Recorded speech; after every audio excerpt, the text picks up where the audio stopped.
Looks like we're still waiting for our ADs as well.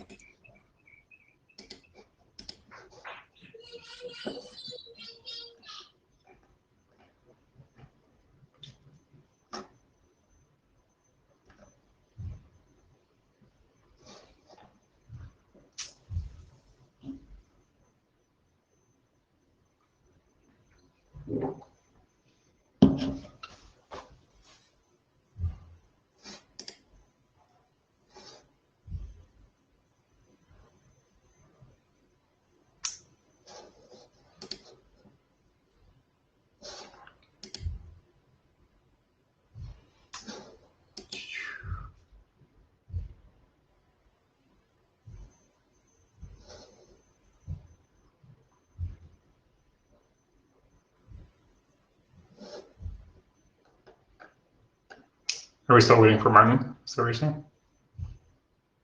It'd be nice. I can ping him. Okay.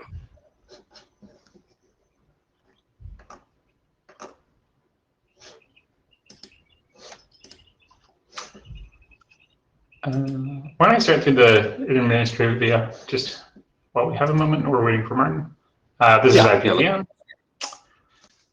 Tommy and I are the co-chairs. So obviously this is our second meeting this week. This is the note well. If you went to the first meeting, you already saw this. I assume you're familiar by now anyway. Let me make this a little bit longer because these slides are just a little bit too short. Great. And we have a note taker, correct? Tommy, sorry. I do not think we do yet. Can we get a note taker? I didn't hear anyone volunteer, but maybe I didn't know. Okay. Can we get a volunteer on that?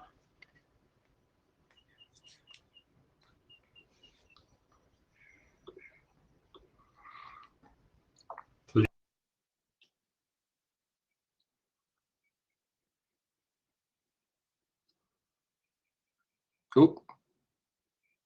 Did we lose Ian? Oh boy.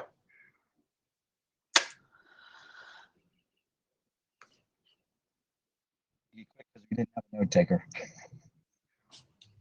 Oh, who was that?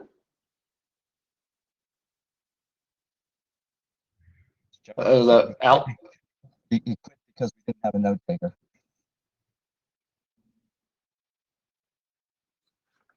Cool. You were cutting out a little bit, but I think you said that you could help do note taking.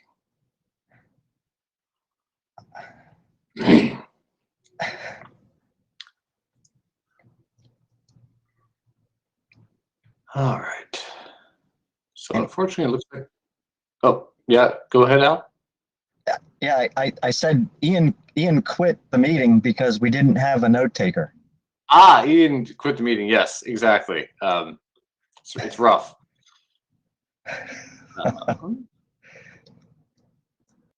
Anybody? See, some people are looking at the notes.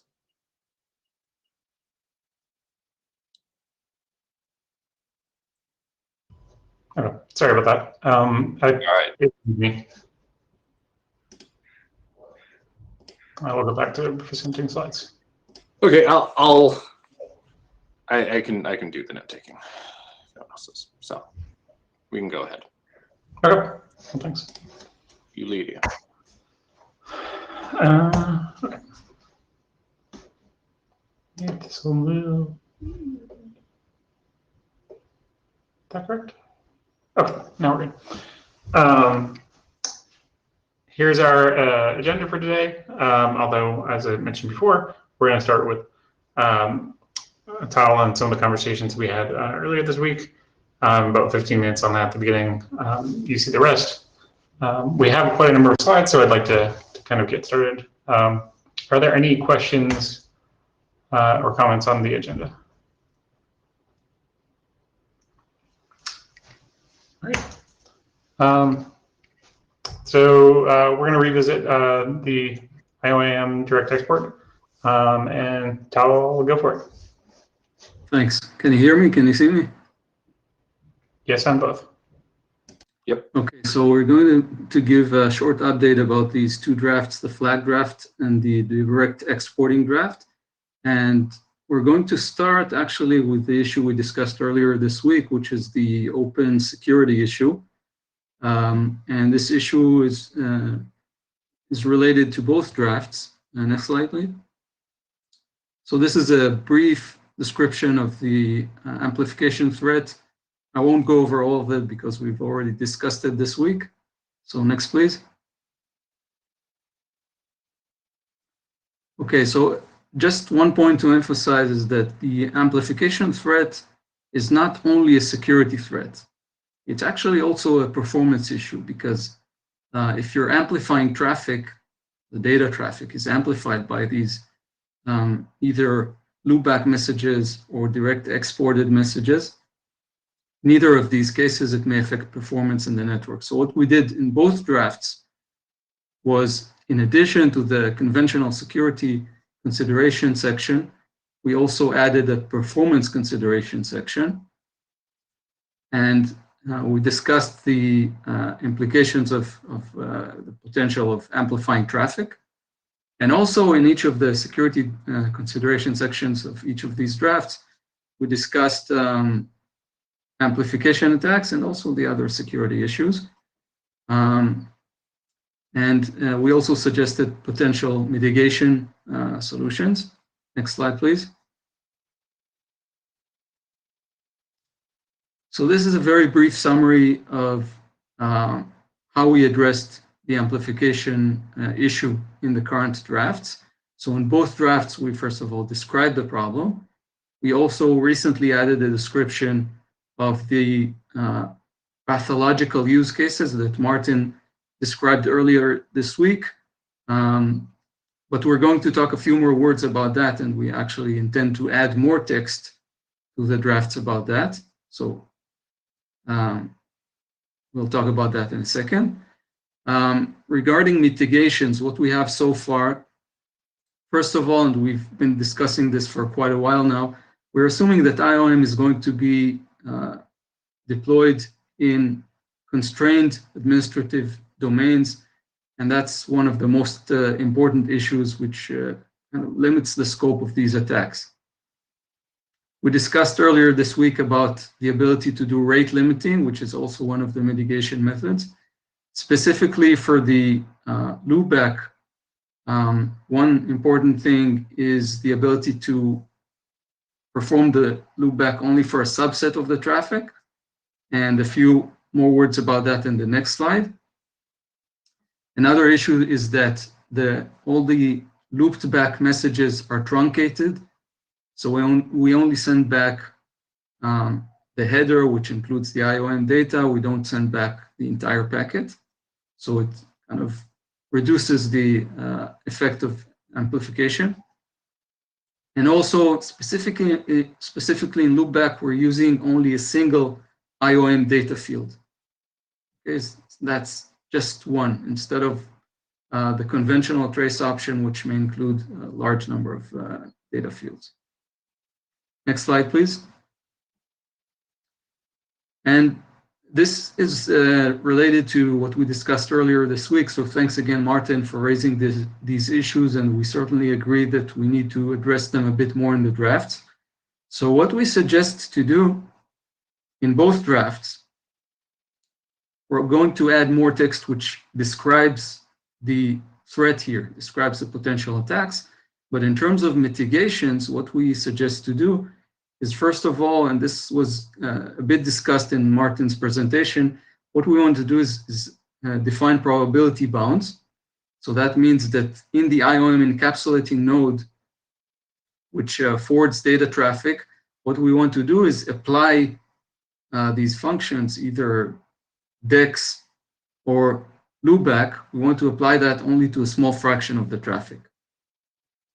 And once we define that it's applied only to a small fraction of the traffic, that means that these specific pathological amplification attacks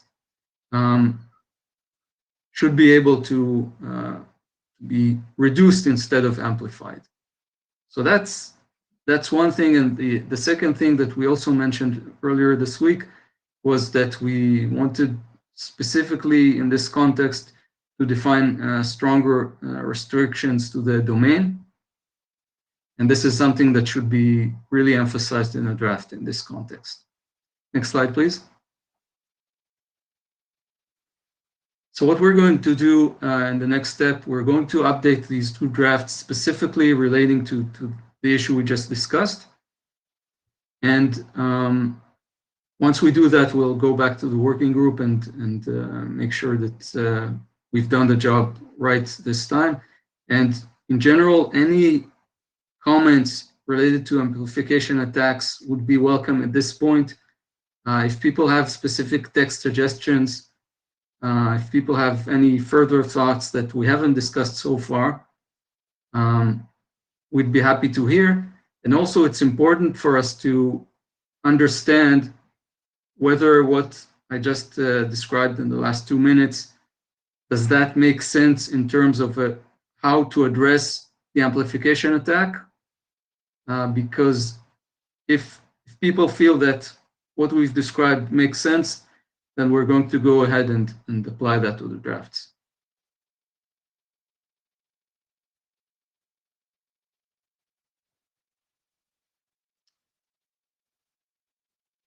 So, okay, so I'm going to proceed with the next slides, and if there are any comments, feel free to. Yeah, let me, I include myself just to comment as a interested party. So 2 questions. One, on the last slide, you mentioned having a stronger restriction to a domain. Practically, how are we achieving that? Yeah, well, one thing we want to emphasize is that these pathological cases will occur in specific network topologies. Okay, they won't occur in every network topology. So what we want to emphasize is you need to be careful when you deploy IOAM and make sure, take a look at the topology, make sure that you don't have these management loops which may cause amplification. And I think that's one of the most important things we want to add beyond what we already have, which is IOM should be applied in confined administrative domains. Okay, yeah, that sounds like good advice. I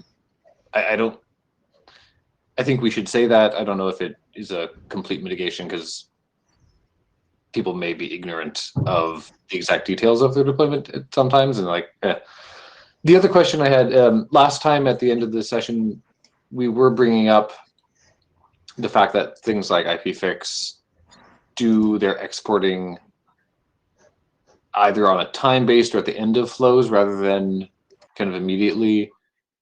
Is that something that we can consider here, since that seems to take a lot of inspiration from prior art in the solution space?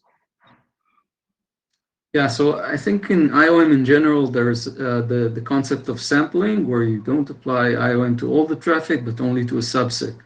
And we never defined a specific way of sampling, right? It's because it's not really within the scope of the drafts right now. I think that what we can do, what I suggest to do, is we can point to some of these IPFix drafts which define how to do sampling.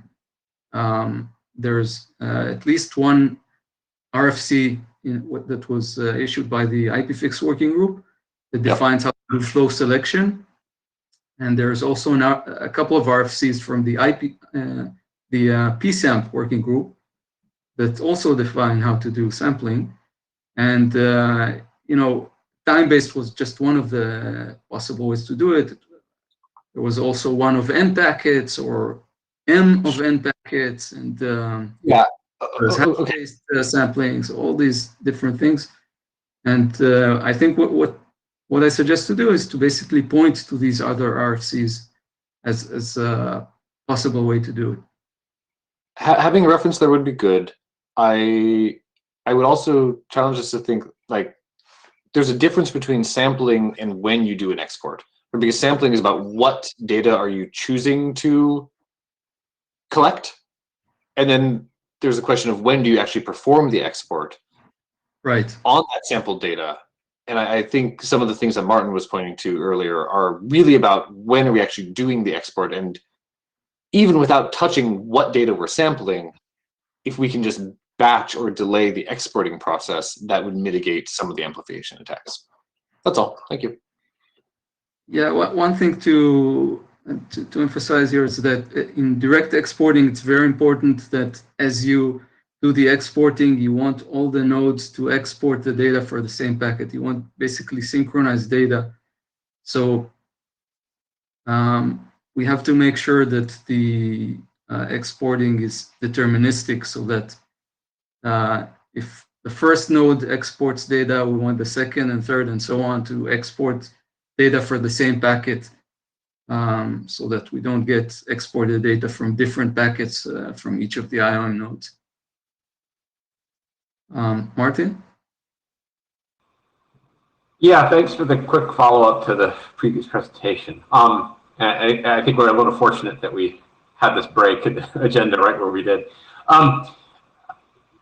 So I appreciate the progress that you've made here. I think it's more or less on the right track. I have a couple of concerns, and obviously we haven't seen exactly what you're going to do, and the details are going to be important. But I'm a little concerned about what you said about having to be deterministic, because it does allow. I mean, I was concerned mostly of sort of accidental explosions, but there's of course an attack vector here too. And if it is possible to craft packets that trigger the deterministic logic for sending DEX, then we have a smaller problem, but we still have a problem. And then the unrelated point is about the domain stuff. I'm a little skeptical of the, you just got to look carefully at your topology, because I think the point of the talk was that you just don't know what all this, you don't know if this is going to happen at all. And I think on a slide I had a very vague bullet about maybe we need to be more restrictive about domain. And the kind of thing I had in mind was maybe doing something like, oh, it cannot be an overlay.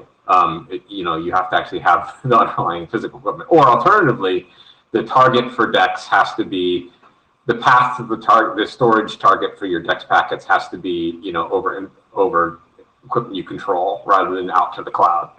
I don't know what's workable here. You guys know the use cases worse than me, but these are the kinds of things that I think would be effective, even if they maybe make it a little less useful. Okay, that makes sense.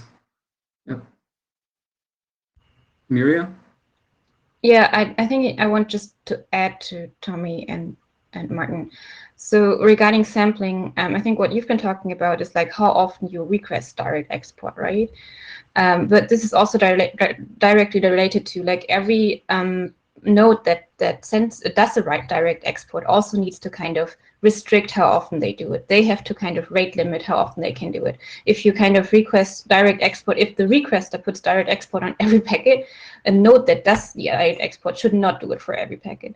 So I think that's something to consider here and give advice on, like how you not only in your network rate limit all kind of direct export traffic, but also on each separate node, make sure that you don't overload the network or any single host. Another thing you could do, kind of what Martin was pointing is also make sure you only export to nodes that are kind of known nodes, that you have like a list of nodes where it's allowed to export and really restrict this to make it more safe. But to be honest, I'm still not convinced that this is, and I understand that this can be very useful, but I still don't think it's a good design, because you can so easily get into a position where you open for attacks and overload hosts and networks and so on. So if we can find a different design that provides more or less similar information, I would be all in for that.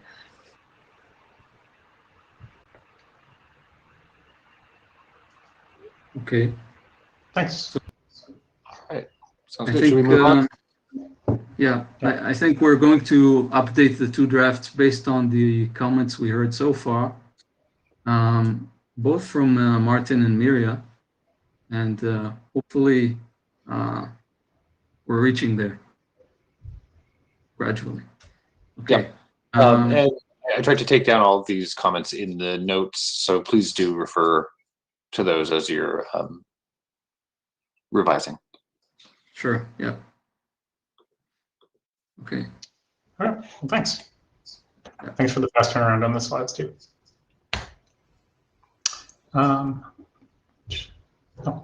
Yeah, so just a very short update about the two drafts, if we have time, assuming we do have a couple of minutes for that. yes, we scheduled time for that. Yeah. Yeah, Okay. let's keep it to like 5 minutes though. Yeah, okay. Next slide, please.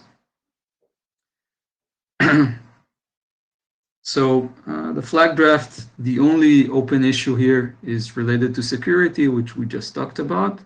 Other than that, once we resolve that, we believe it will be ready for last call. Next, please. Next, please. In the direct exporting draft, we still have two open issues other than the security issue. One is related to the hop count, and the other is related to the option length. Now, these two open issues, we both discussed them in the last IETF meeting, and we talked about them again in the design team, but unfortunately, we can't seem to make a decision. Since we have a short time, I'm not going to describe the open issues again, but I think, I'm not sure even all the relevant people are here at this point. I think we're looking for maybe a suggestion from the chairs about how to resolve these two open issues. That's basically the main two open issues that we need in order to close this draft. Okay. Thanks. We'll discuss, I guess, offline. Okay. Thanks. Any other comments or questions generally about these two drafts?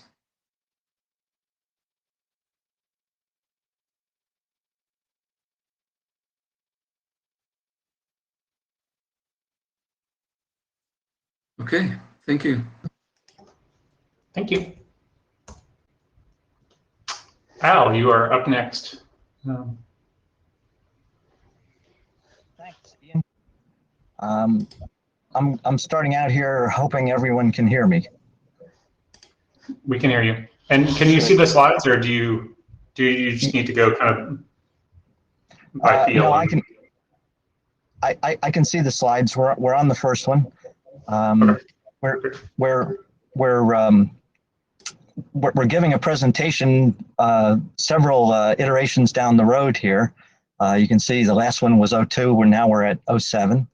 But if you've been following the mailing lists, you've been aware of all the work that Rudiger and Len and I've been doing to resolve comments with Martin and Magnus and the other ADs who provided really good feedback. So let's go to the next slide, please. All right, so here's where we're headed today. We want to discuss any remaining issues and trigger any concluding reviews on a IPPM 2-week review that would follow. I guess once we've got a draft that we agree on for that, and reach approval very soon. That's our hope, because we've been doing this for quite a while now, and lots of iterations. Next slide, please. All right, so a quick background for everyone. We're trying to measure the maximum IP layer capacity, and we're doing that with UDP packets. The timeline you see there is shows a fast ramp up, and the time across the x-axis is divided up into M measurement intervals. We basically test the capacity comparing the measurements against loss and delay variation or delay range thresholds. And eventually we find a tested interval with the maximum capacity. So that would be the result of the test. You can see the same thing on the left in the packet streams. And there you can see the feedback from the receiver, where it's reporting out on the measurements. It's doing that periodically, and in our case, 50 millisecond intervals.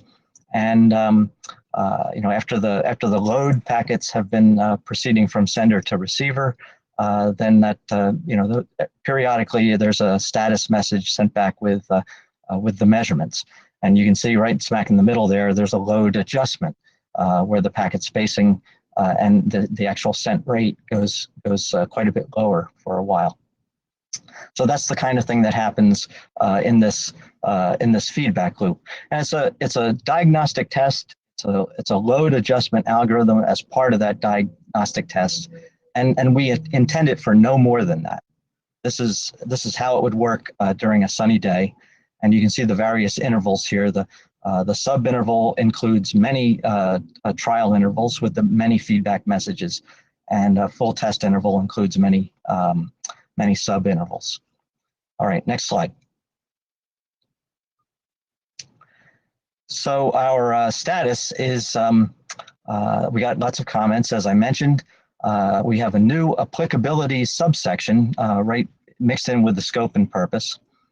And we're adding restrictions for both the metric, the method, and the load adjustment algorithm. We've restricted it to access measurement according to the rate problem statement that we standardized in RFC 7497 here in the IPPM working group. And we've got additional requirements on the load adjusted algorithm, which you can see there. Must only be used in the application of diagnostic operations measurements. May only be used in, consistent with the, must only be used consistent with the securities considerations, which are in the draft as well. So as a result of the comments, we've added much more detail on the method, sorted out some of the method details, and we've gone into more detail now on the load rate adjustment algorithm. We have just added in the most recent version a table of 18 parameters. They all affect the operation of the load rate adjustment algorithm. In that table, there are sort of parameter names, the default values for those parameters, the range over which we have tested and know them to work, and also an expected safe range, where, as Martin said, you guys are experts. If you want to expand the range and put this put a larger range in, that's up to you. So we have those. We actually have 4 columns there, and the last one needs to be interpreted in that way. So some new parameters that we've added are the feedback message timer and the disconnect timeout. And so there's those are new in the text. But another thing we've added, which really nails down the load rate adjustment algorithm at the end of the day, is a pseudocode in an appendix. And this is a very precise description of the interactions between interactions that begin at the sender. Every time a feedback message is received with measurements of sequence errors like loss or reordering, and the delay ranges that we're measuring, for the variation. Each time we receive one of those messages, we can proceed through the load adjustment algorithm and either increase the rate, increase it fast, hold steady at the current rate, or decrease fast, or decrease more slowly. And that's simply the way it works. It's a part of a diagnostic measurement. So as a result of IESG comments, we found that we had some shoulds in sections 5.3 and 6.3 pertaining to the number of intervals, which really didn't make sense. There wasn't, there wasn't a case that you could make where where the number of these subintervals needed to be set to other than the conditions we had there. So we converted those shoulds to a must. And we've had a running code section in the draft since about last September, when the running code was released. And so that updates sort of automatically with the latest release last week. So next slide, please.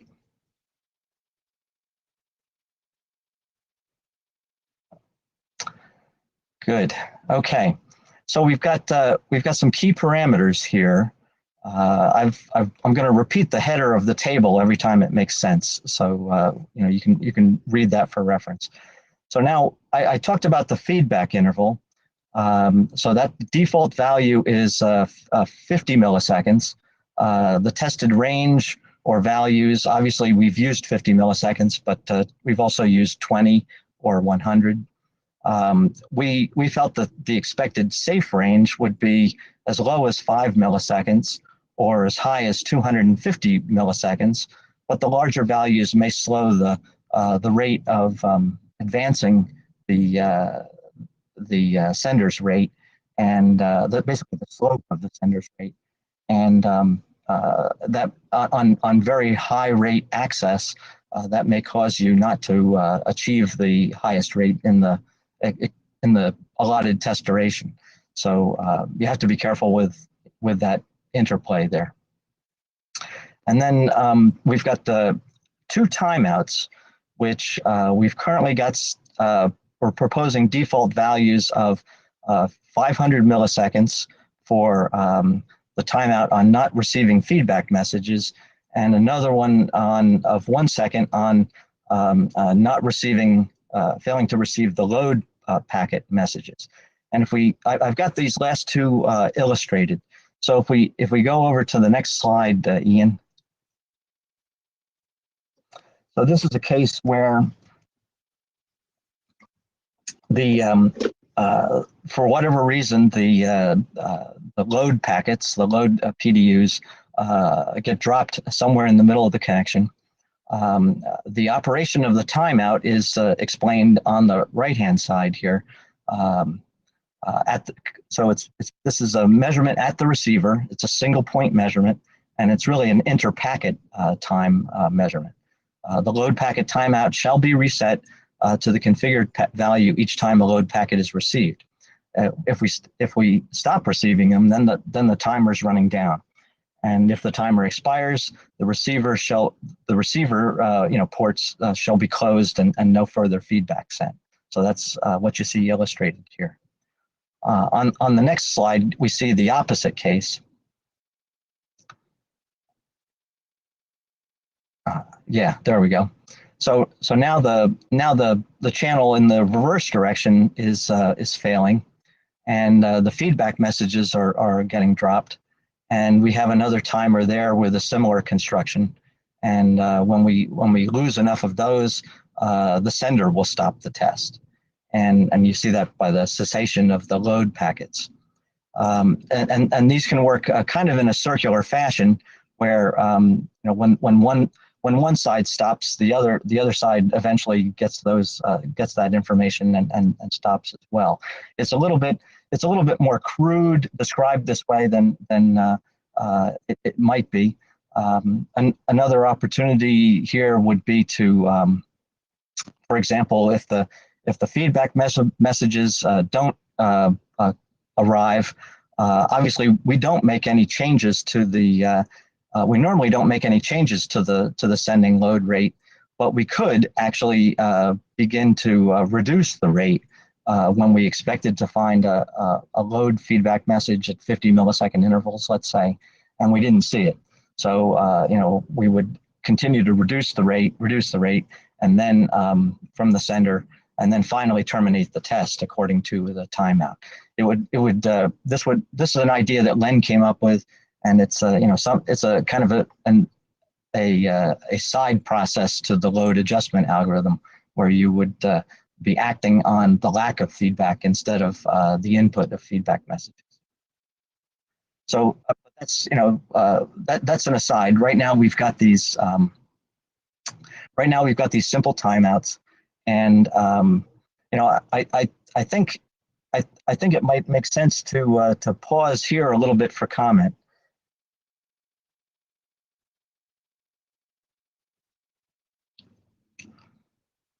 And Magnus has come into the queue as expected. Go ahead, Magnus. Yes, hi Al. Yeah, I was actually in the process of trying to comment on the latest email here, but it's I start to understand better now what you're trying to do here, but I mean, for example, this timeout, the feedback message timeout, how does that relate to this start of the transmission? Because you're saying you want to disregard or rather than get RTTs out of this in some sense. And that's fine as soon as you reach that you at least seen one feedback message. But I mean, the initial retransmission timer or whatever you would have in it, classical like TCP, etc., but the equivalent of that, how long are you waiting there? So we're using a static value at the moment, and it might make sense to look at the sort of the startup of the protocol to begin to answer that. In other words, I understood this, Magnus, that you're asking, what do you do to initialize everything here? And the answer is that we start out with static timeouts because we're looking at inter-packet arrival times. We're not sensitive to round trip delay in this part of the timeout calculation and expiration. Yeah, and to trying to up level my saying the biggest question marks around the values, etc. here has to do with saying how much potential congestion is this causing in these type of failure modes when feedback is lost, and that amount, of course, does include the RTT because the control loop is feedback timer plus RTT in some sense of the thing from late to receive the feedback, increasing the rate until you do see something about it and changing it or timing out, and that's total amount of say traffic load you're sending out without having anything. And in the classical TCP or QUIC or whatever, you normally have a congestion window, and which this doesn't. So from that point of view, it's offering quite a bit of load, and it's just gonna continue blast until it either times out or get the feedback message to adjust. And that's kind of my concern about the quantity, if this is a reasonable value amount or if it's too big. Right. So, in response, one thing I would ask is, in the context of static timeouts, if you would provide the values that you're most comfortable with, then we can talk about those. And then, then actually, if you Ian, if you back up one slide, please, to number 6. In this example, the first. You've got a feedback message in blue at the top. That's going to contain valid measurements for an entire subinterval. Yeah. The next time, I guess a feedback interval. The next feedback message that fires off 50 milliseconds later is going to contain a partial measurement, but measurements nonetheless. It's going to contain lots of packet loss, by the way. No, it doesn't know it's packet loss. I mean, that second feedback message doesn't know it's lost. It just knows that it's actually not going to detect it for this error case.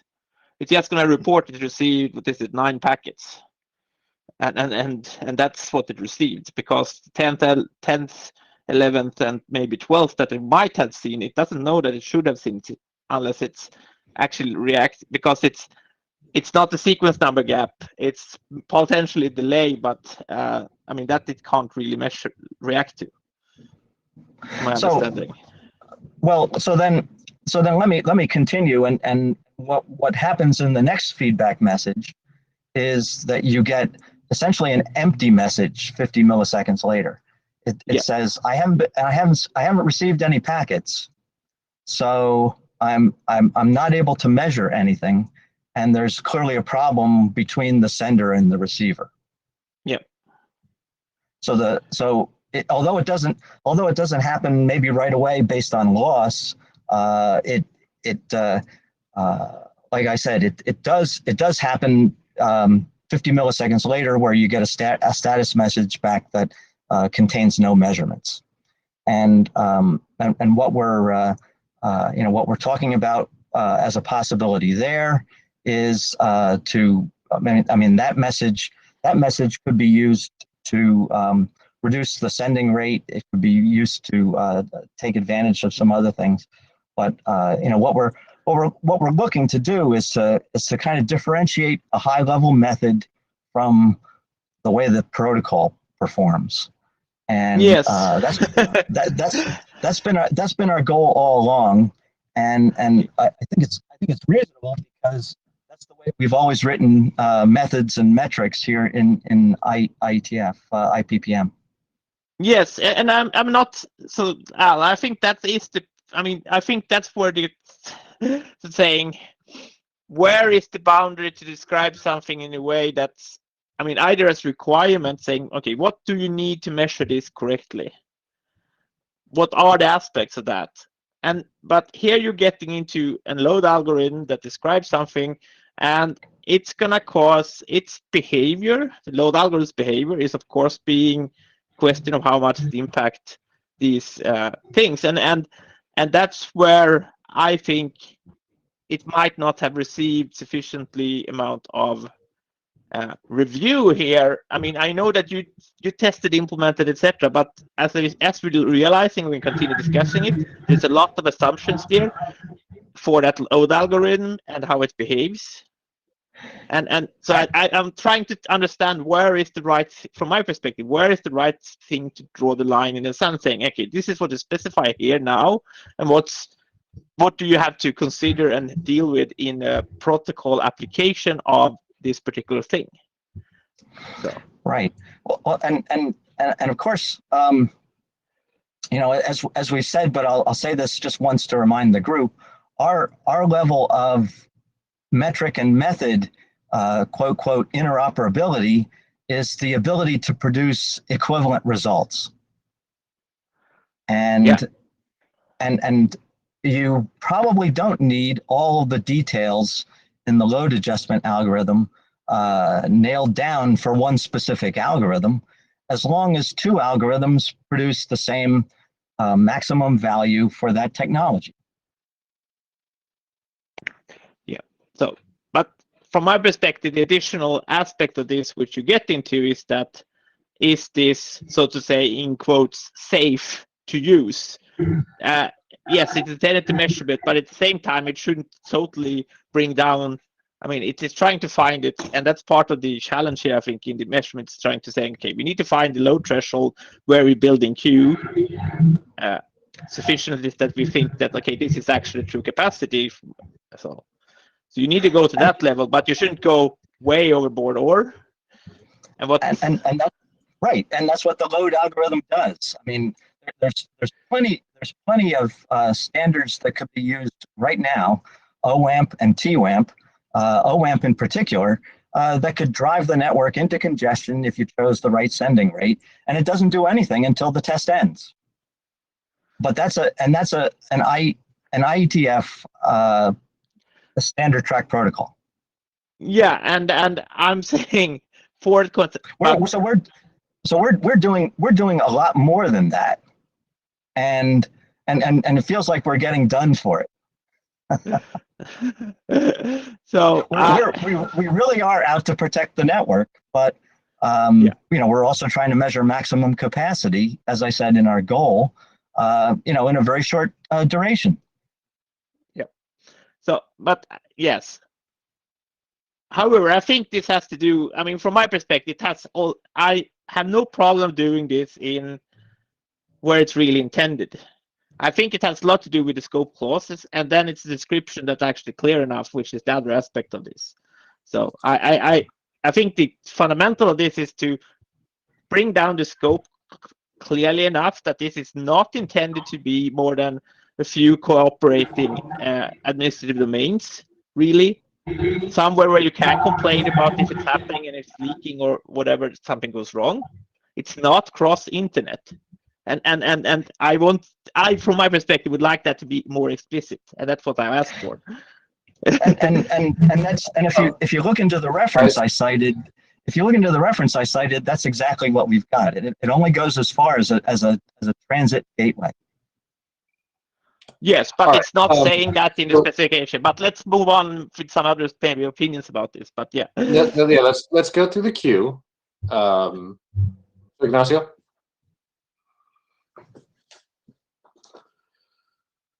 Could you hear me? Yeah. Okay.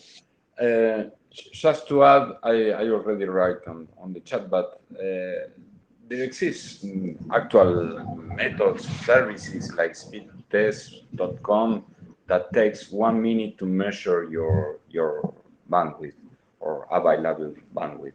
I mean, this is not so strange what this draft does here. I mean, for me, it's okay that if the receiver don't receive some packets, or in the other hand, the sender don't receive the feedback packets, it's okay to stop the thing. It's enough. Perhaps we have to discuss how to set up the limits of the times regarding the RTT and the bandwidth of the link, the upload, the near end link. But I think it's just to that. I don't think that we have to go deeper on that. It's a standard method to measure the capacity. Thanks.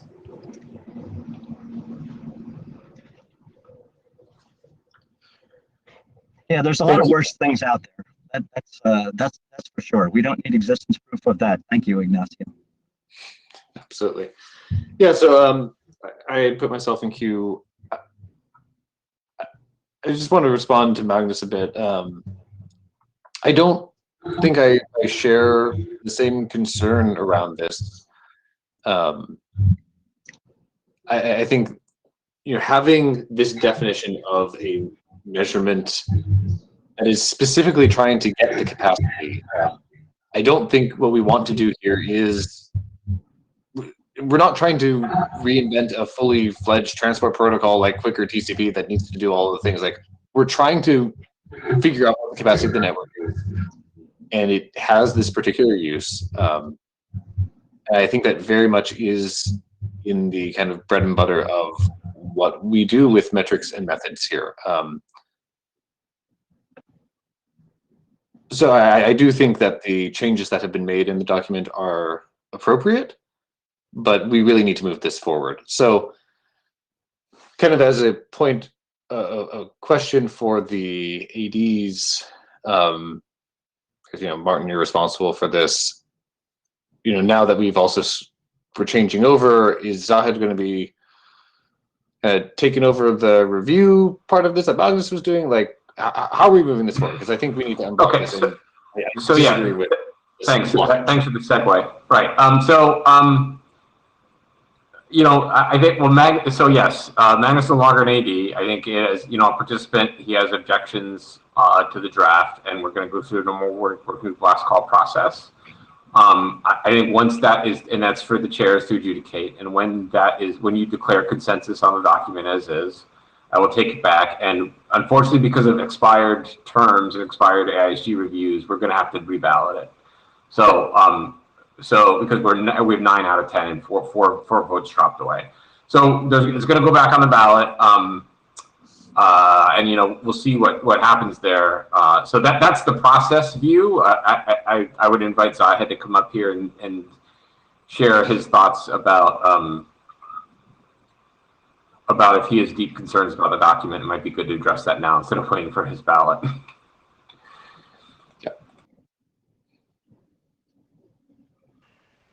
Hello. Yes. So I think this process part would be like, I have to reballot. I mean, I have to read it and I have to express what I see. But I have been part of the discussion that's happening in the email, and I have seen the discussion today.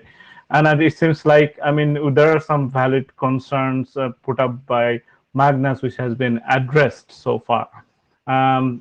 So yeah, and I hear what the working group has to say about it, and then I'll convey that to the authors and and Martin. Yes, but Okay. I kind of see like this is progressing.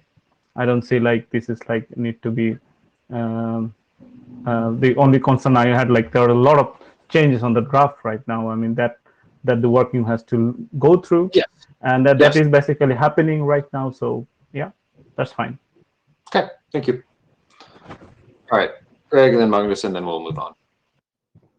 All right, thanks. Maybe one thing that might help this, perhaps, is a little bit more discussion of what the goal of the rate or load rate adjustment algorithm is. If you're trying to measure the capacity of a path, the way to do that is you saturate the path with traffic, push all the other applications out of the way, and measure it.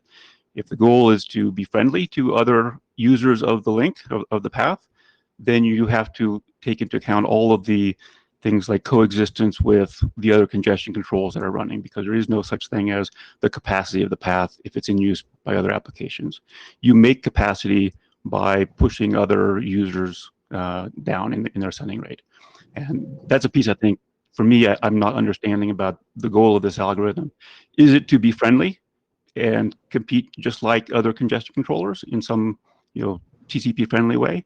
Is it intended to be lesser effort and back off like leadbat and only measure capacity if it's totally unutilized? Or is it trying to push everything else out of the way and measure the full capacity of the path? So it's trying to measure the full capacity of the path, Greg. And if we push all the traffic down to almost nothing for a few moments during our short measurement duration, that's likely what we're going to have to do. Obviously that's not friendly, but at the same time, the person, the client trying to make this measurement is interested in measuring the maximum. So if they're trying to do that while the family has 10 video streams going, they're not helping themselves. And right. So let's put it in context. I think this is a diagnostic measurement that you don't run very often, but it's going to run up against some technological limit, and that's what we are trying to find. At the same time, it's not going to kill anything that's in progress. It's going to come, it's going to beat hard, and it's going to go away. Magnus, and then we'll move on. Yes, I understand this, and I think it's the intention and the scope that still is too softly written and too open, and rather be instead of being straight. That's one. I mean, that's one concern I have. And the second one is really that yes, it's good we get parameters, etc. But these parameters has not been reviewed by the working group, etc. And I'm struggling with trying to understand the full implications of them. And that's where I'm currently is and why I'm trying to respond to the email, etc. And it's also their purpose is that why you can't put this on me out to put select values. I can identify certain values, like the too short FT will not work particularly well with technology that has schedulers, for example. You can identify certain aspects where it's not good.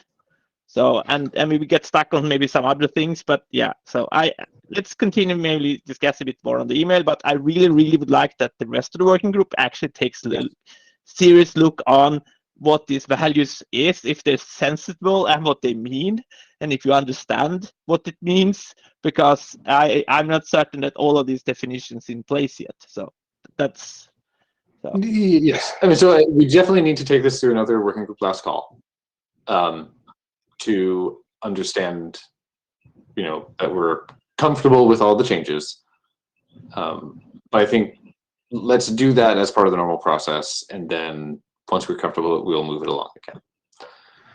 All right, and Magnus, when you say you want more someplace, more explanation, more words in the scope, the time's come. Please provide text. Thank you. All righty, let us move on. Ian, do you want to jump us? We're on to connectivity monitoring, I think. Or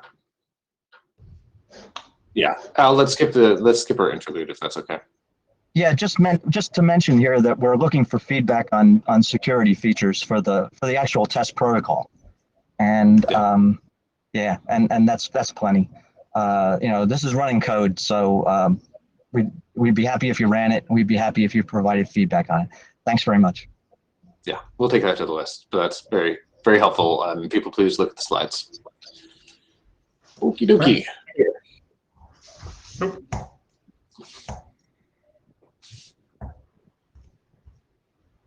Yeah, you're gonna have to ditch this deck. It's got lots of backup. Oh. Sorry. Well, that's where 72 slides came from. We just made so much progress. Hey, stop! Wait, stop! You went. Rudiger's whole presentation just went by in a flash. All right, I apologize. There we go. Thanks. Sorry, guys. Forward. One more, please. Forward. One more. Forward. Yes. Stop here. Right. Thanks. This is Rüdiger Geib. I'm with Deutsche Telekom, and this is the connectivity monitoring draft. It depends on having deployed segment routed subpath, and the draft is about an overlay which you construct, and then you use a kind of tomography methods to calculate some metrics. The draft was moved to workgroup status, and there's a version 0.0 which has been published at around Christmas. The draft timed out, the ID timed out at that stage, and I just had time to provide text describing more of the pros, and but didn't have time to add the metrics, and so I promised that I'm gonna add a 0.1 version which contains at least part of the metrics. I was a bit sloppy with the metrics during the ID part because the metrics, there are a few metrics to add here. So that is still incomplete, and the whole metric section is likely to benefit from a review. It's not my strongest point. I try to do that as good as possible, but might fail. Okay, next slide, please. That is an old one which I added here. I do not want to go through that in detail. The upper part says, well, that is one measurement loop, and they will all look like that. You have one loopback on a monitored path, and then you have one downstream and one upstream path. And if you look at the lower part, that is the overlay which is going to result for each monitored path, which here is the connection between two routers. You have a blue measurement loop, you have the green and the red one, and without going to details, that is the design, and this setup is required for all that to work, and you can do that with applying segment routing. You cannot do that with standard routing, at least I don't think so. Then please, next slide to start with the new stuff. This is about the metrics, and I inserted some terminology here. It's not quite like that in the draft, but I will change it. I came onto these ideas only briefly before I finished my work, and I prefer to try to be as good as possible with the metrics and improve on the terminology later on. First of all, I introduced subpath I and measurement loop I to have the same index. For that measurement, which is done in round trip there, the blue one. And I decided the red one to have an index downstream and the green one to have an index upstream. I also thought, well, I'm gonna call the one side the hub and the other side the spoke. So it's just names. It's not an architectural concept, but it's required to understand that the spoke needs to be connected to by 2 links to 1 or 2 hubs. All of that should help to understand how the metrics work, because these indices will pop up again if you come to metrics which relate to the monitored subpath I. And yeah, it's probably somewhat complex. And so I hope that all this helps in making the metrics somewhat clearer. All right, that is the explanatory part, and then let's move on. The metrics. Yep, the next slide, please. And that's the last one. I first of all said there's a basic metric statistic, and that's the segment routed path periodic mean delay. And that is captured or recommended to be captured during offload hours when you have a pretty stable and constant delay. And there is very little variation, and I added an example. I captured an 11-hop measurement loop, which is a different setup, but it crosses 11 routers. And I captured 35 milliseconds of loop delay, and the standard deviation of the delay was 45 microseconds as a 95% quantile over more than 240 samples, and each had 30 singletons. So this is, well, it's very little tolerance. And if you look at the design to check whether there is a loss of connectivity and a rerouting or packet loss, or whether there's congestion, and congestion will create a little more than a few microseconds, at least in the networks which where I am active. Right. Then based on that baseline, there are some more metrics. First of all, you can calculate a round trip delay per monitored subpath I, and I included that equation to show what I meant by choosing the indices, because you have 6 measurement loops. 3 of them pass the interface, which the subpath, which is monitored, the subpath I. The one of them is that one with the loopback, and that was denominated I2. And here you see you need 3 times the measured round trip delay of that measurement loop. And then you add once the upstream loop and once the downstream loop. And from that sum, you subtract the delays of all the other measurements which never pass this interface, and divide that by 4. I felt that to be a way to somehow describe what happens, human readable, and use the indexing to set up a formula which can still be used also to automate that and program it, or even if it just create a formula on an Excel sheet, it will work that way for each link. Now the other one, and I promised that to Al, he's been asking me for that. That is a delay change point metric, which is a cumulative sum. That is a standard change point detection method. There is more text in the draft, and I tried not to reinvent something which has been invented by others long time ago. You parameterize it by defining the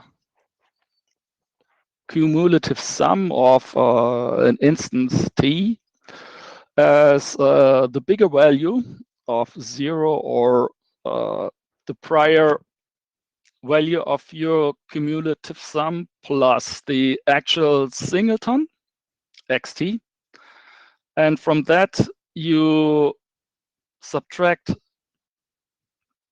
the mean value, which you captured while you had no congestion. And you further subtract value ki, and that is related to the standard delay variation. That is all taken from, I think I found a reference at NIST, which explains how you set the values. And I think it's best to say it depends on what you are out for, how you pick these values in detail. The one thing which you can have is a very fast reaction.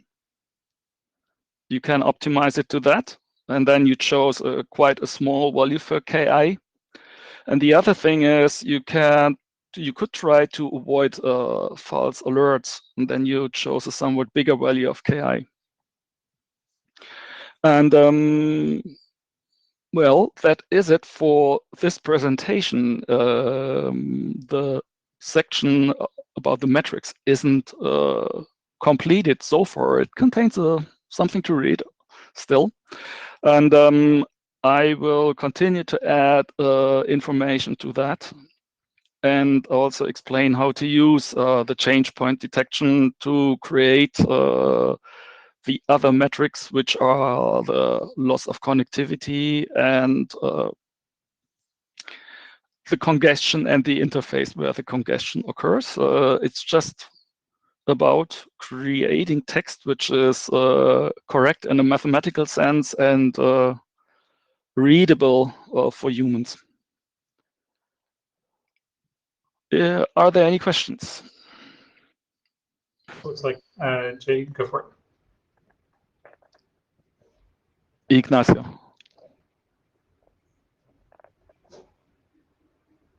Could you hear me? Yes. Okay. You're... Okay.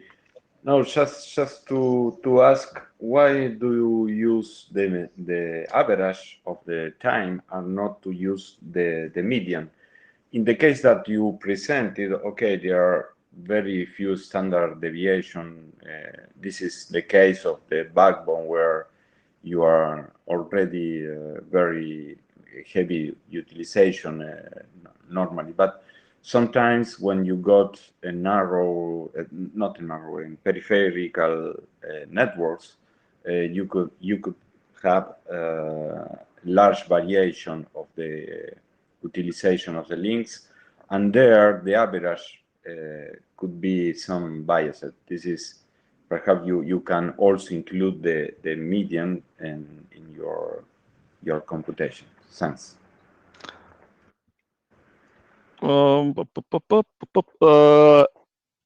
Yes, but as I'm describing here, and it was just to foster confidence into the method. One thing is you apply segment routing usually only within a controlled domain where you own the network and you know its characteristics. And second thing, as I point out, the example refers to a 95% quantile. It's not the average. The average has been smaller. It's just to say, well, if you capture the mean and you capture it in an unloaded network, even the 95 percentile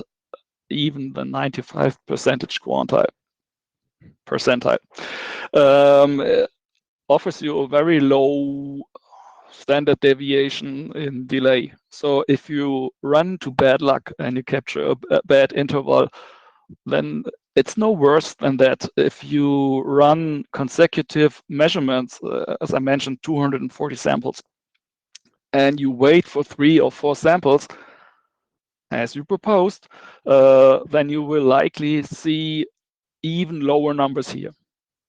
All right, and that is how it should work, I think. It will depend on the operator what they prefer, but I agree. You shouldn't pick the very first measurement if there is no time pressure. Then you wait and then pick one with acceptable level of standard deviation, and the median might be a good choice. Thank you. Thanks.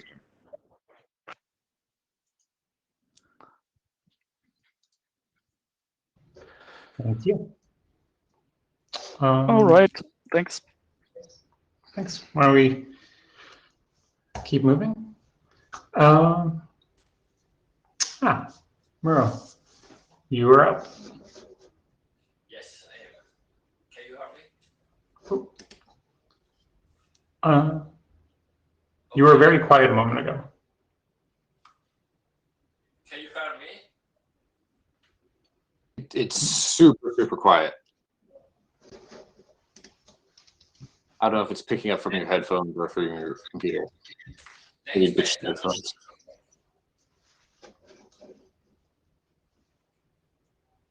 Very quiet. It's not good. We can hear you, but it's Yeah. It's really quiet. Okay, I can speak.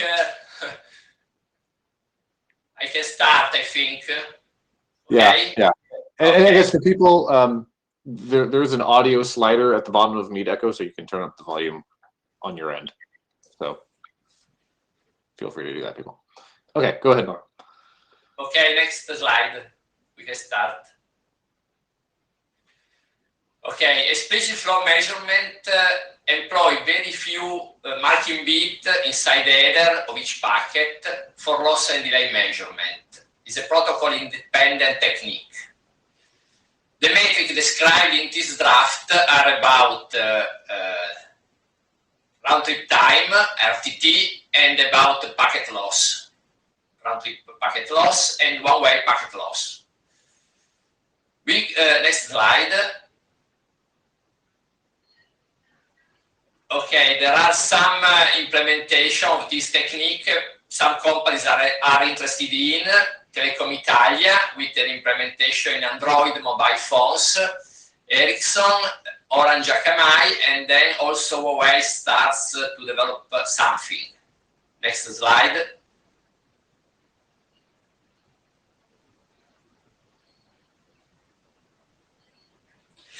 The first measurement that used this explicit technique was the spin beat that is already standardized inside the Quick protocol. The idea is to create a square wave using a single bit that is marked by the client and reflected by the server.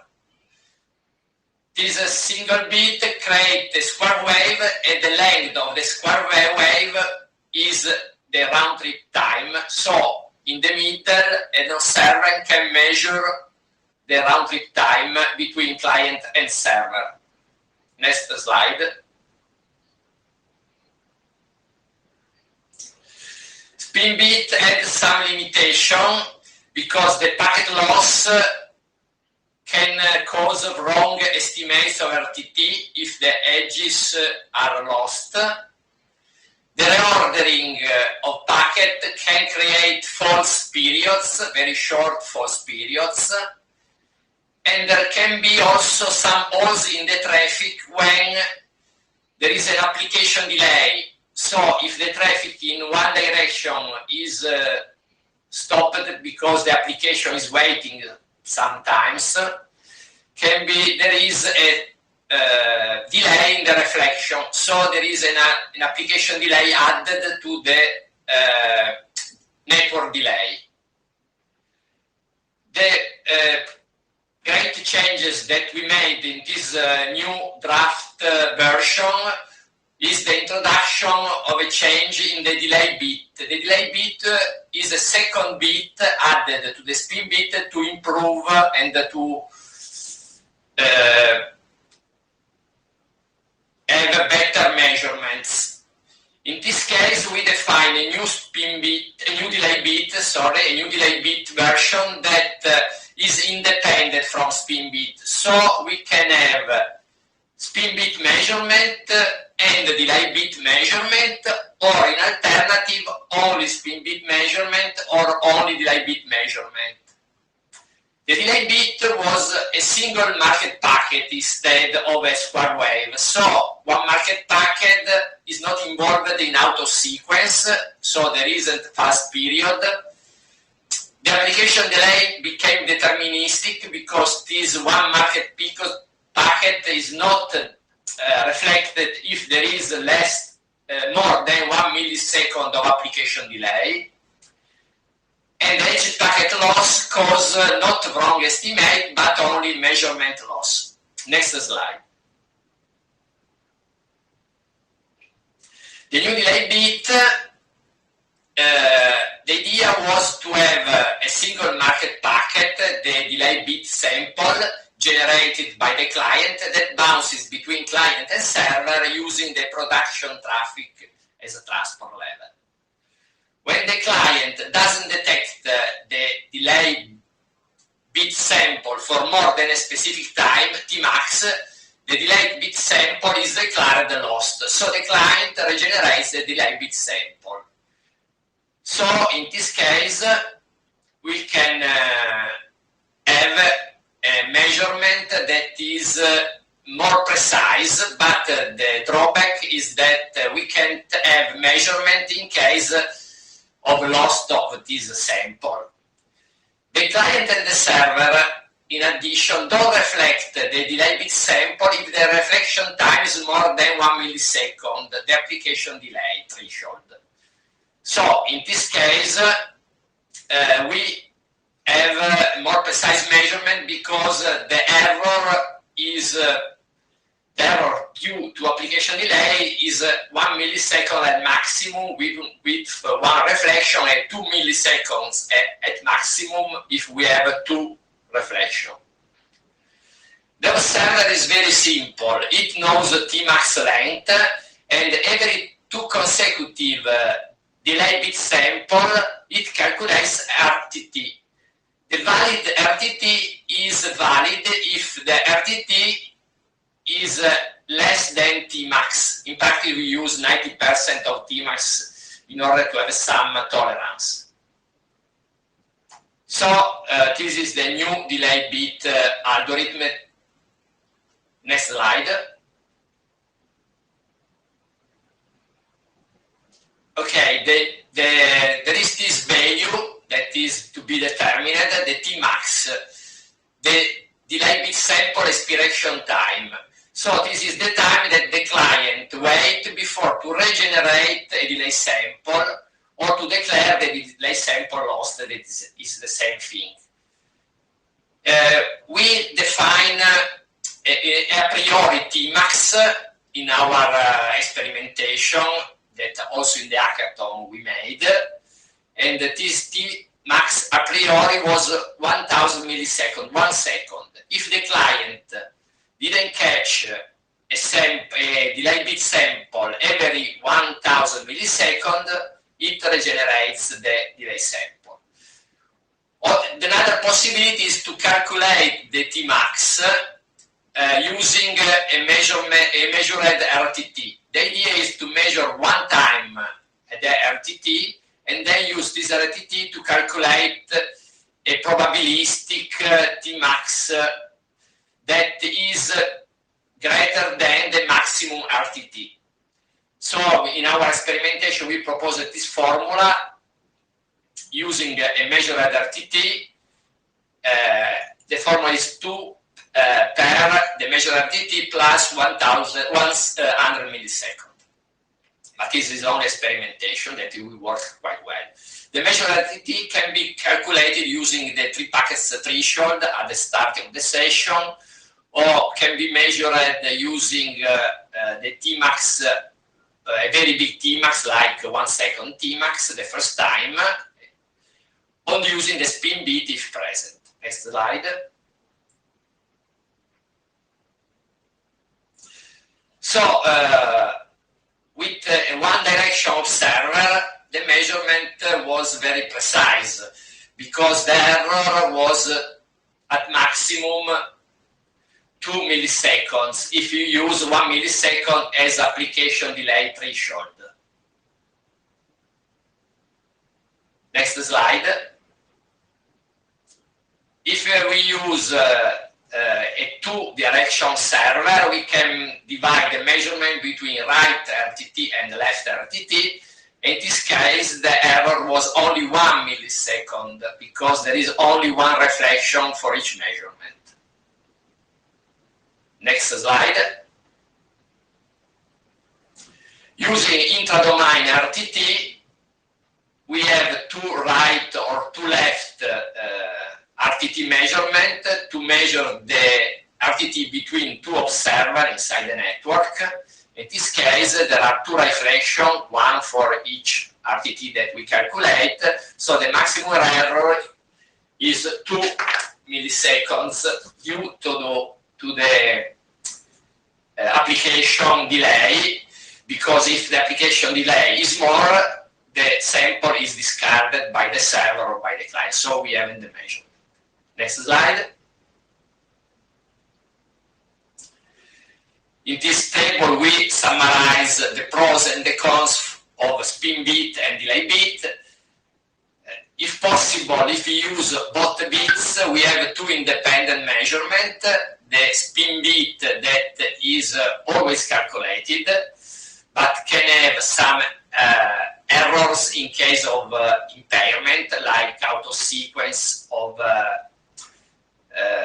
application delay, also in the traffic in one direction. The delay bit is more precise, but there is the possibility to have less sample, less measurement, because in case of loss of the sample, or in case of discard, the sample is discarded by the client or the server because the application delay is more than 1 millisecond, we haven't the measurement. And also there is sometimes the threshold, the Tmax threshold, that reduce the number of samples. So the better is to have 2 bit, but we can choose to have more measurement using the spin bit, less measurement, but more precise if we use the delay bit. Next slide. The next slide is the same of the last time, was the comparison between the measurement of packet loss, and the details are in the appendix of this presentation. We can skip because we already explained the last presentation in the last IETF meeting, the Ippm meeting. Okay, next slide. So if we have 3 bit that we can use for species flow marking, there are many possibilities. We outline 5 possibilities. The option 1 is using 2 bit for delay and 1 bit for packet loss.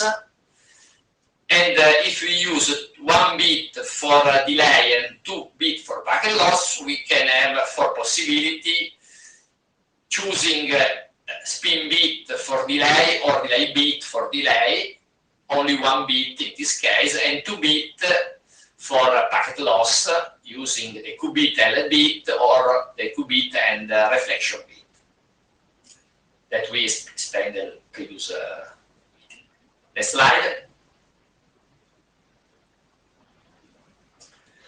So we can conclude that the explicit flow measurement are gaining interest for encrypted transport protocols. There are some discussion in the quick working group, transport working group, and also the PPM working group. There are some implementation about the 4 companies in the IETF hackathon, and there are a thread on the PPM mailing list. We joined the previous draft to have only one draft that explain all the measurements that are in this kind of technology. And so we ask for the working group adoption. Thank you.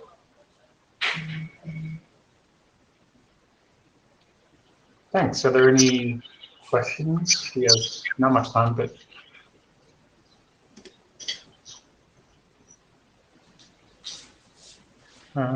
Great.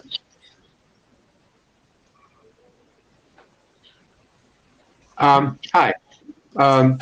So Maura, you described, you introduced the second marking bit to achieve more accurate packet loss and delay measurement. Have you looked at the individual draft that, well, unfortunately, currently it's expired, but you can find it. It's a compact marking. You'll find Tal's last name under Tal's last name. So it allows to use a single marking bit to do accurate delay and packet loss measurement. But this is for connectionless protocol or connection-oriented protocol, because I think that the difference in this case, we use a client-server protocol. That's a good question. I don't think that there is any distinction using the compact marking, whether it's a connection-oriented or connectionless. But yeah, let's take a look at this proposal from that angle and see if a single bit can be effectively used for accurate packet loss and delay measurement. No, I think that it's possible to use a single bit. The problem that in protocol like QUIC that are encrypted is impossible to mark a bit during the path. We have the marking inside the protocol. So in this case, we are defining this kind of methodology. This is quite different than, let me say, classical marking methodology that is used marking the bit on the path. Okay, I see. Thank you. Martin, here. Yeah, just very briefly.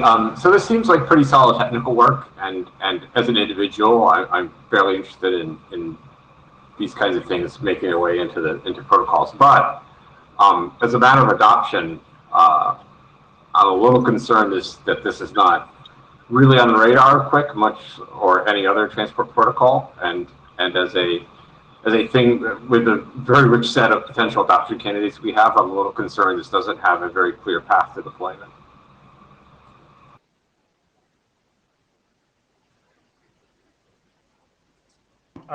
I was going to add, kind of both as an individual, and also as a member of the QUIC working group, there is also the question of where the privacy review, which will likely end up being necessary for this to be deployed, would end up living in QUIC or IPPM. I don't think that's been decided yet, but I think that probably will also end up being a little bit of something to keep on everyone's radar.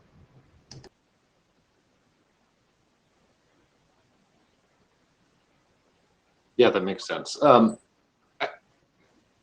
I do think, this is something that people have been talking about for a while. There is interest. I believe this has been discussed on the QUIC list previously, like this general area. And I think if we did a call for adoption, that we should certainly kind of call out to QUIC and let people know there and give their feedback. Does that make sense? Cool. Yes. Does anyone, if we go ahead with that plan, informing QUIC and asking this group for adoption, does anyone object to us looking at adopting this work?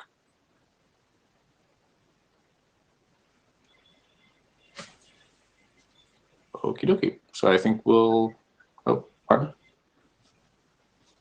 You're objecting? I mean, again, I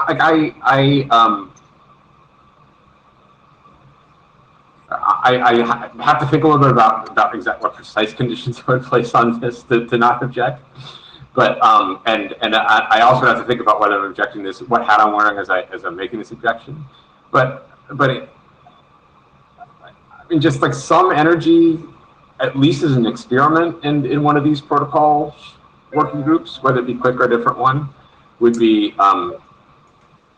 gratifying to show this work has an actual deployment path. Yeah, I mean, I think we have seen some work already in Hackathon, other deployment experiences. It's maybe not the same group of folks who are doing the full QUIC interop matrix, but I guess what what I would propose is let's do the call, and if the people in Quick want to object, that's what can happen there. But I think we should pose the question. Oh, I have a quick question for the authors. Actually, there at least 2 and maybe more of the authors on this draft have substantial server deployments. Are any of them planning on providing that kind of a deployment experience? I guess I'm thinking of Dimitri and Igor of Lightspeed and Akamai respectively, but there may be others on that list. So I don't know, something.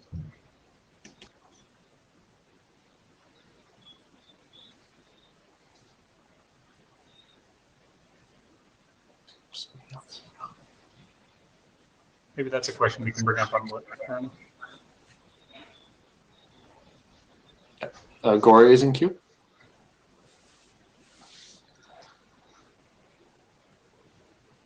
I was just wondering what you had in mind in IPPM.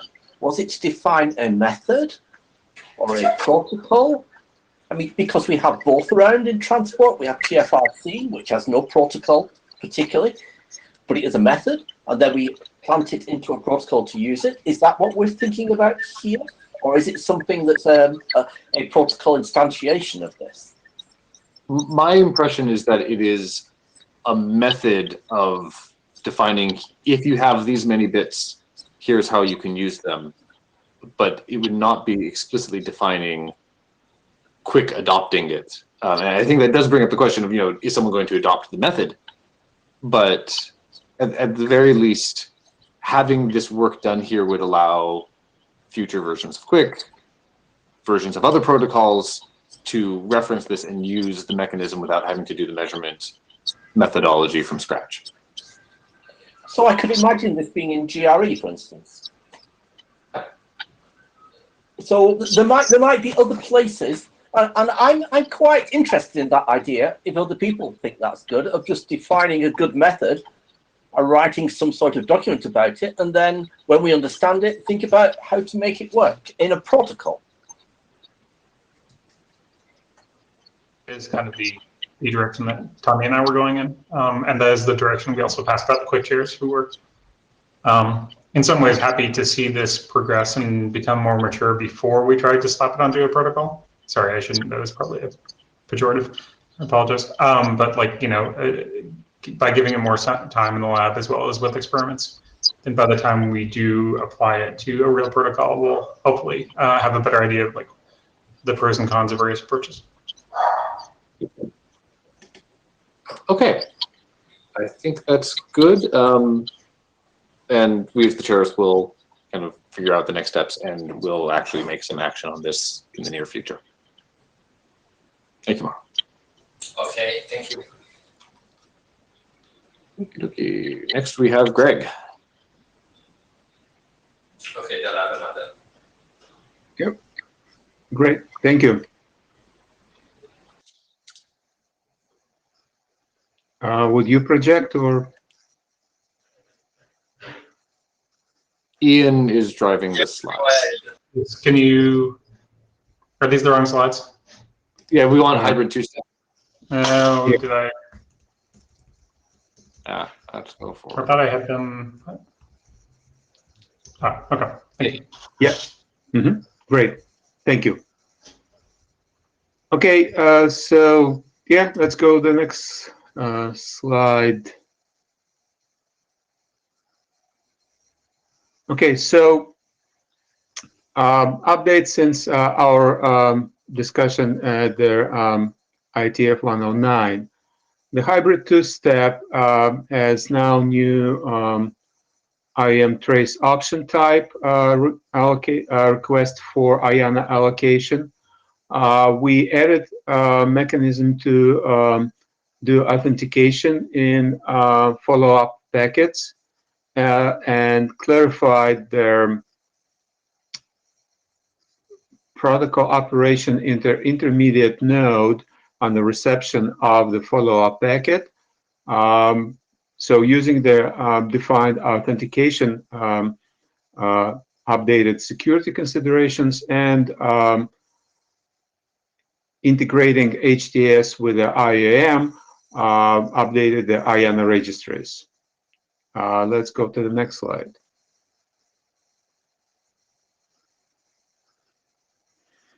So IAM currently has trace options end-to-end, hub by hub.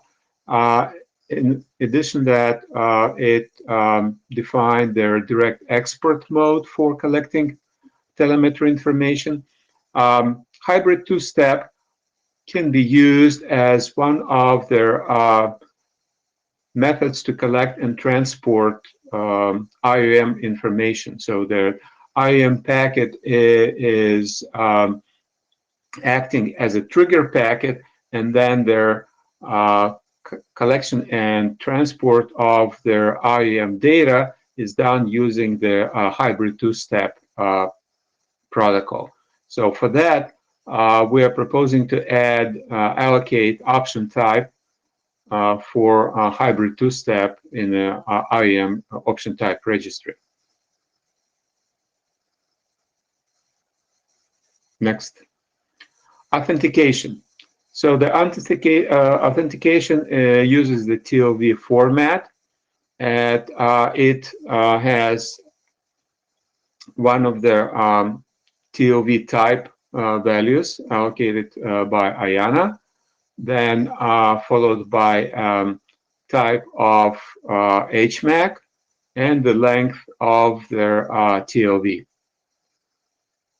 So that provides us extensible and flexible mechanism to at some point deploy more advanced methods.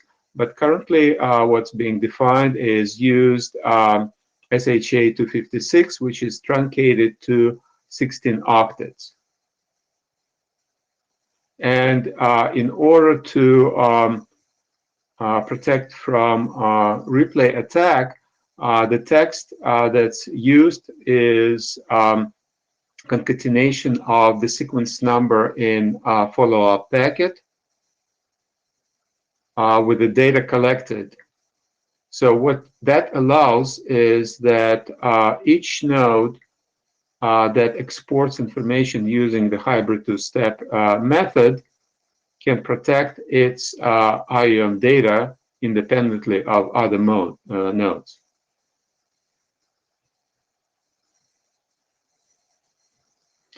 The next update was that to clarify the operation of the intermediate node. So here you see their mechanism, how their HTS works, that there is a trigger packet, and then their capable nodes originate the follow-up packet in which their data being collected. Obviously, there might be amount of information or number of nodes will cause that first follow-up packet to be filled. So that can be that is handled by generating by the intermediate node their packet that is following the train of follow-up packets. Next slide, please. So this flow chart just captures their what's being updated in the text format, because we cannot include the flow chart in easy way. ASCII really takes a lot of space. So it's all reflection of the text update in the document. And if you have any questions, so we can look at how mechanics works, or questions can be brought up on a mailing list.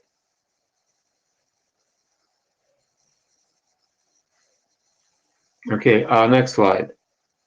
The security consideration. The hybrid two-step nodes belong in a trusted domain. And integrity protection can be achieved by using the authentication sub-TLV, that each node protects collected telemetry information. Currently, there is no provision to do the privacy protection in the protocol, and it can be achieved by sharing IPsec tunnel with their data flow that being generating their telemetry information.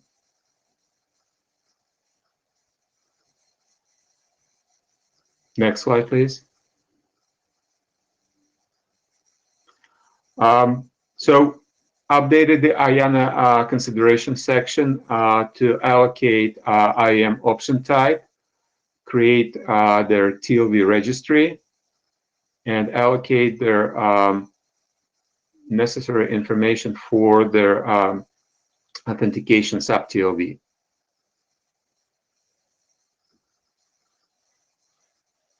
Next slide. We appreciate their common suggestion, and thanks to Frank for his suggestion to give some example of how follow-up backend can be associated with their data flow for some encapsulations, because our goal is to have a discussion of encapsulations in the separate documents.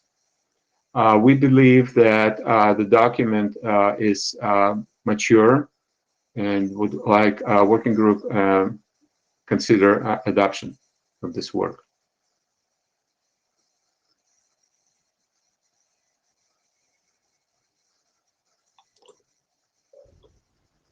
All right. Thank you. Any questions on that?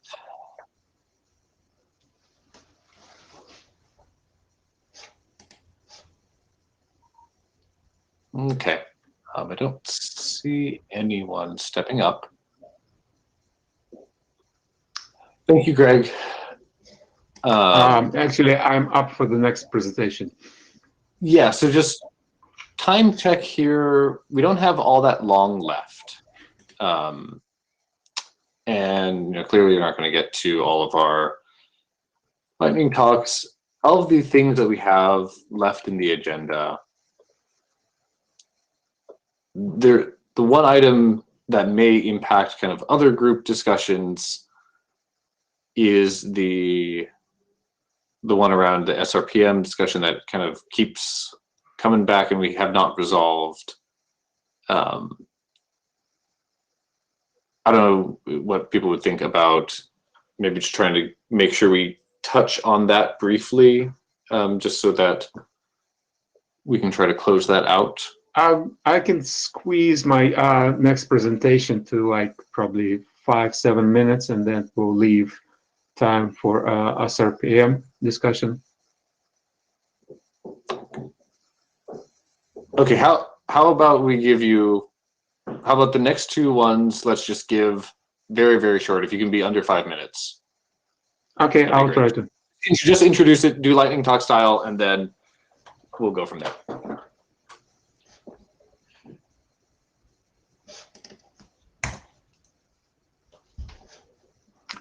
Okay, error performance measurement in packet switch network. Let's proceed. So in the network slicing discussions, what we discuss extensively is service level objectives. And these service level objectives, they define whether the network slice considered to be available for the service, non-available. And their SLO express packet loss ratio, latency, jitter, and obviously their path continuity. The other interesting work that's being done in BBF, it's quality attenuation. It's another attempt to combine several performance metrics in one delta Q that characterizes their experience of application. Next slide. So what is the error performance? We have different OEM protocols that independently detect defects and measure performance. But defect is inability to communicate, and packet defect is 100% packet loss. At the same time, the packet loss can be viewed as infinite delay of the packet.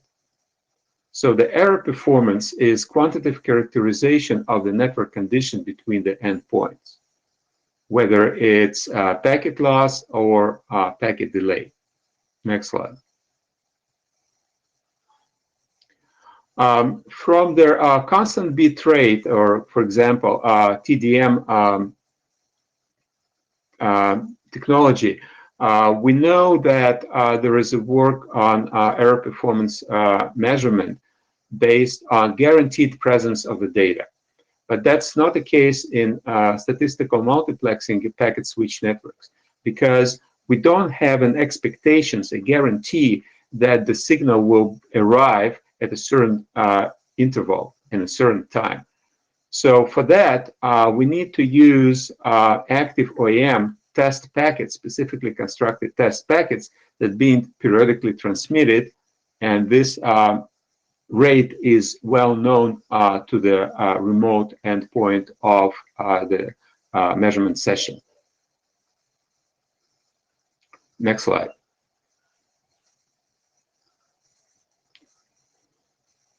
So what dictionary we use? We use error interval, severe error interval per second, and error-free interval second. And from that, we can determine their periods of availability and unavailability. So when we have certain number of consecutive severe error intervals, that determines that their connection path is in unavailable state. The contrary, if we have the consecutive number of error or error-free intervals, that determines that this path is available. If the number of consecutive periods less than certain thresholds, that doesn't change the state of the path. So that provides the stability to their identification of their error being present.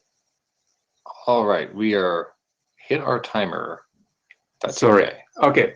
Okay, so we're interested in inviting the comments, and let's have a discussion on the mailing list. Thank you. Awesome. Thank you so much. Yeah, please view the document, comment on the list. I don't think we're quite ready for adoption yet. Let's give 4 minutes here. Are you ready? Yep. I'm going to start the timer now. Thank you.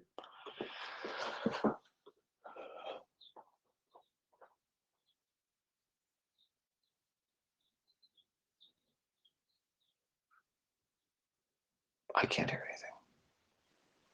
Hello? Yeah, there you go. Okay, sorry. I will be quick. This is the summary of the main updates from 07 version to 08 version.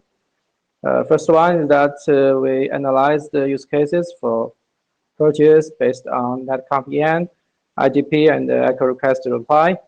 And the conclusion is that number one, netconf-en is most suitable if the IOM domain is administered by a centralized controller. Number two, use of netconf-en is problematic without the centralized controller. And flooding IGP domain with IOM information may be excessive. Hence, using echo request reply based mechanism is reasonable in some cases. Second main update is that we added INR registries for SOR capability and the TSF plus TSL capability. At the same time, we also explained why we don't have INR registry for new types and subtypes.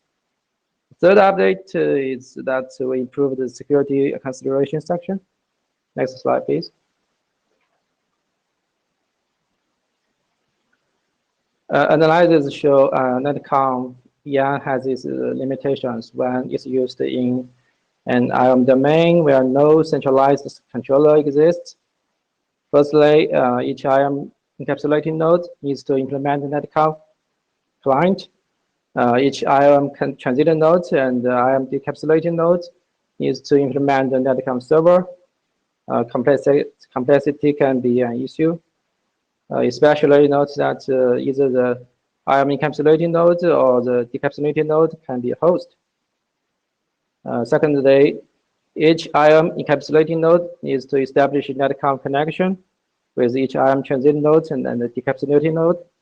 So the scalability can be an issue. Next slide, please. Analysis also show IGP has its limitations when it's used in an IAM domain where no centralized controller exists. Firstly, IAM domain and IGP domain don't always have the same coverage. For example, when the IAM encapsulating node or the decapsulating node is a host, the availability can be an issue. Secondly, it might be too challenging to reflect IAM capabilities at the IAM transiting node and the IAM decapsulating node if these are controlled by a local policy, depending on the identity of the IAM encapsulating node. Next slide, please. Due to the received comments during the working group adoption poll of this draft, IANA registry for SOR capability and TSF plus TSL capability were added in the 08 version.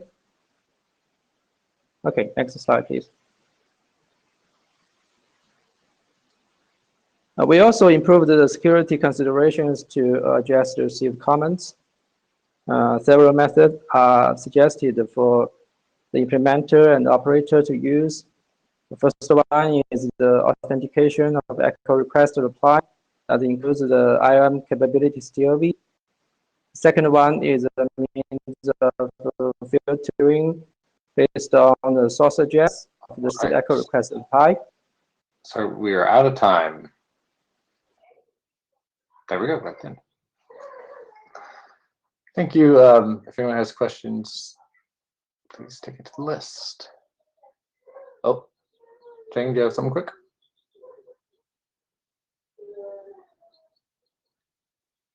Consideration. I think the IOM capability and the IOM actions are critical for network, so they should be considered very carefully. Yeah, but we don't have enough time to discuss right here, so let's get to the mailing list. Thank you. And Yali, if I could ask you to take your questions to the list as well. Thank you. All right, Rakesh. Hi, everyone. My name is Rakesh Gandhi from Cisco Systems, presenting the SRPM extensions draft on behalf of the authors listed. So there is a companion Spring draft, and it's dependent on this draft. So good if you can progress this work to unblock the work in Spring. So agenda is requirements and scope, summary, and next steps. Next slide, please. So requirement is the in-band PM for links and SR paths. In segment routing, goal is to avoid control protocol signaling, as well as maintaining state on the reflector. The scope of this draft is STAMP. The RFC is listed here. The next slide, please. So many thanks to everyone who provided review comments and suggestions. So we have updated the draft, aligned the terminology with STAMP RFC, moved the direct measurement messages to a new draft. This is a standalone draft, not tied to SR, and it's generic. We moved the control code to a TLV and various editorial changes to address the review comments. Next slide, please. So draft really defines two TLVs as extensions. The procedure are there in the spring draft. Here, just the two TLV extensions for STEM. One is a destination address TLV, which is useful when we have a test packets going to 127/8 destination address to avoid wrong performance measurement. Next slide, please.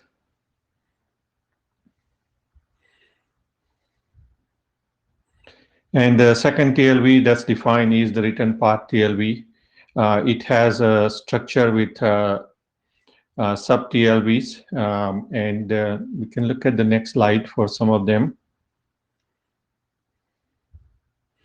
So there is a control code where for link measurement, this indicates to the reflector to send a reply back on the incoming link. It applies to all kinds of links, but it's just that return the reply event for this link. Next slide, please.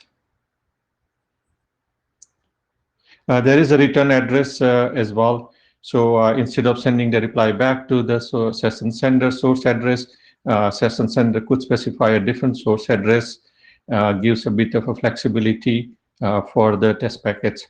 Next slide, please. For SR, there is return path segment list. So sender can specify on which SR path the reply should come back, and that's a TLV that carries either the segment list or the binding seed of the SR policy. Next slide, please. So that's all there is, just the two TLVs. It's a fairly straightforward extensions for STEM, very useful in segment routing. And if you can progress this and block the spring draft. Welcome your comments and suggestions, and again, appreciate all the comments. Thank you. All right, Greg, I'd love to hear your input. Yes. Thank you, Rakesh, for the updates, and really appreciate your consideration of the comments. On these two extensions that to control the return path, have you considered doing it through their Yang model as update to stamp Yang model? Yeah, so 2 points. One point is that the goal is to avoid a state. There could be tens of thousands of SR policy, each with multiple candidate paths, with multiple segment lists. You can end up with a lot of test sessions. It would create a lot of states on the reflector side. And the second is that the dynamic paths can state in the network. So you end up doing a lot of signaling, which is also not desired in SR. So there are multiple motivations for using having these extensions for SR. Right, I agree with your rationale, but on the other hand, by increasing the size of the test packet, you are limiting capability of measuring with a smaller packet, because one of the requirements for their performance monitoring is that you want to be able to monitor, to test packet loss and delay with a variable packet size. So if you have to include additional, because basically that becomes mandatory if you don't have this information on your session reflector, that becomes mandatory for each and every test packet. So the procedures, there is a trade-off, I understand. Yeah, the procedure is defined. So if you're doing one-way kind of measurement where we don't care about the return path, it can be IP, then this TLV is not required. If you're doing, if you want return path to come back, then TLV is required. But again, it can be a binding seed only. in binding seed, you only have one segment, not the entire label stack. So this way, you're not really increasing the size except the type, length, value, and the binding seed. But binding seed is a sort of their state on your reflector. So you do create this state. Well, binding seed is let's the take it on the forwarding list. property, so it's installed in the forwarding table. So any packet comes to binding seed gets forwarded. We are at time. There's been a lot of going back and forth on this.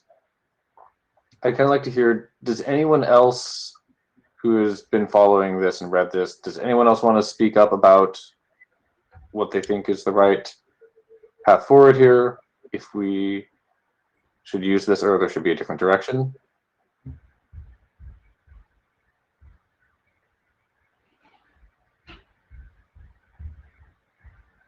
Okay, so what I would like to do is, we don't have much time, don't have any time. I kind of want to just do a quick show of hands, just see like what people want to do with this. The last minute here. And I can create one to say,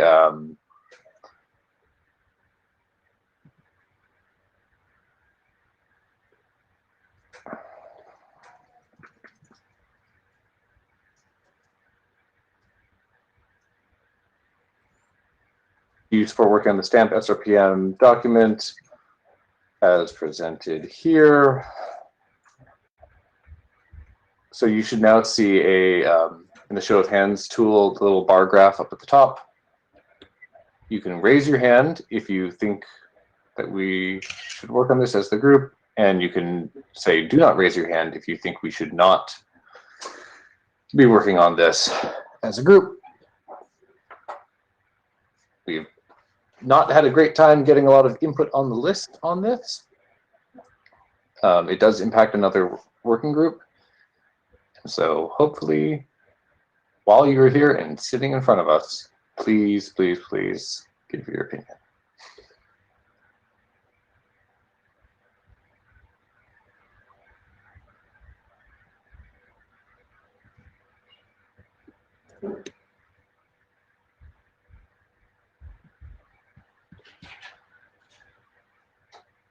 Okay, give it another 30 seconds.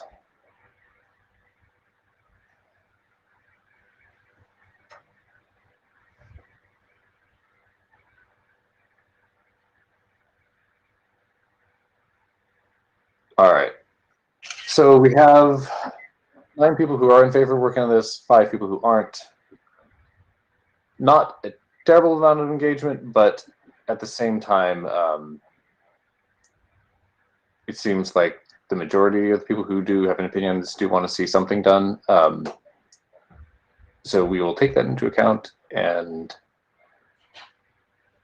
try to go from there. All right, Martin, any last words for us? Yeah, just on this subject, if any of the non-voters have substantive objections rather than just not being interested in this work, please take that to the list. This consensus is a lot stronger if these are people who just don't care rather than people who hate the work for some reason. Right. I generally assume that if you did not vote one way or the other, you probably have not read the draft or do not have a strong opinion.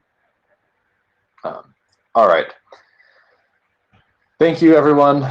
Sorry to everyone who we couldn't get to your talks, but the slides are available on data trackers. So if you're interested in any of the drafts, please do look at the slides, read the documents, comment on the list. That is the primary way to engage. And to everyone, you are now done with your IETF 110 week. Congratulations, you have made it through. And have a good flight back, everyone. Have fun sightseeing wherever you are. And we'll see you on the list and next time. Take care, everyone. See you another time. Bye.